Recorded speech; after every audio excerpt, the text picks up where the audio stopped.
So if you'd like to tell us who you are and what you're doing here and what's going on. My name is Muhammad Hamdan. I'm here with the rest of the people to protest the Israeli aggression against the people of Palestine, not just Gaza, but Palestine in general. What do you feel like the Western media gets wrong about Israel-Palestine with regard to everything going on? So unfortunately, the Israelis have their own propaganda machine. It's called the Hasbra. It pales in comparison to what the U.S. media has been doing for Israel, and that's just giving this picture that that these Palestinians are barbaric, that they're not peace-loving people, that they're just out for blood. But in reality, they can paint this picture to say, to make it look like Hamas is a terrorist organization, but Hamas is a group that started in the late 80s.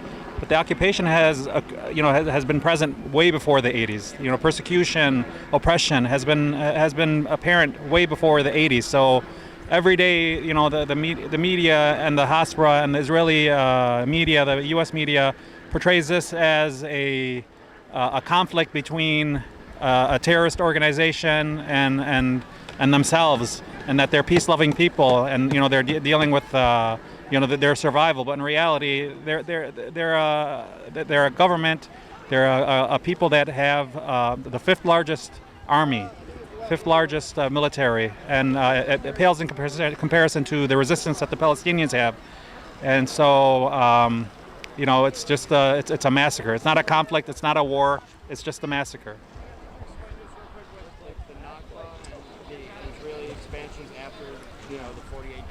So in 1947, Palestine was under the Ottoman governance, and after the Ottomans fell, you had the British basically came in. They took over the area, and they handed the Israelis, obviously, or the Jewish people, were looking for a homeland, and the British, for their own personal reasons, basically intruded on the land of Palestine, and basically said that, hey, from now on, this is your land.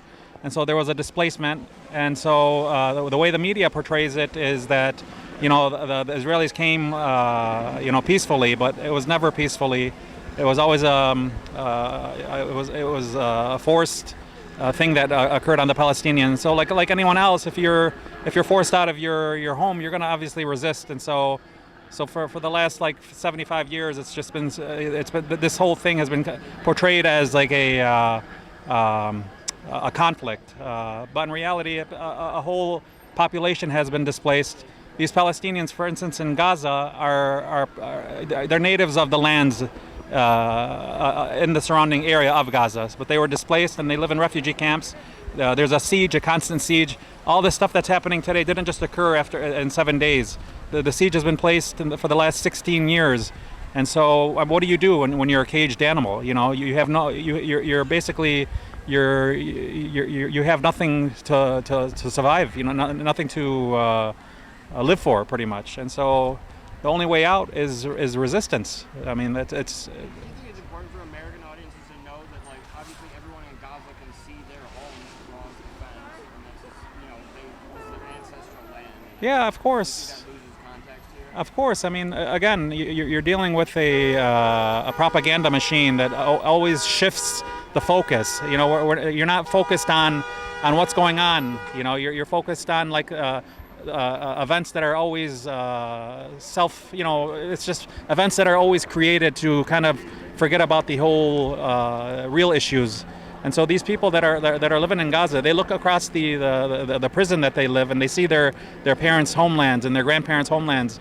And so, yeah, I mean, it's of course, Israelis want us to just disappear, but we're never going to disappear. Our kids, one thing we do with our kids is we teach them. We tell them that every day we tell them how important it is to remember your roots, just like anyone else. We're not going to disappear in oblivion. We just remind our kids that it's important. And so, as far as your question regarding the U.S. Media and stuff like that, the U.S. Population, of course, if you were to ask me, the government, I'm not talking about the people themselves, but the government is complicit because they're funding this. If the U.S. wanted to go on the go on air and say that they're really about humanitarian, they're humanitarian and stuff like that, they can easily cut off the funding of the government, of the Israeli government. Yeah. To Ukraine, right? Yeah, I mean, that's another thing. I mean, obviously we feel for the Ukrainians and stuff like that, but I mean, this has been existing way before what's going on in Ukraine. But again, you have a strong propaganda machine that's that's always trying to make things quiet. As Netanyahu keeps on saying, he wants quiet. You're not going to get quiet when people can't feed their kids. People are going to stand up. Is there anything else you'd like to share with the people before we wrap up? Just that the people will not be silenced. Our people are strong. We're resilient, and so we do wish for peace. We like anyone else, we just want to survive. And so obviously things are leading to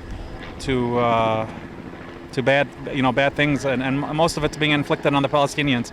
I mean, again, this is not just about Gaza. You're talking about also what's going on in the West Bank.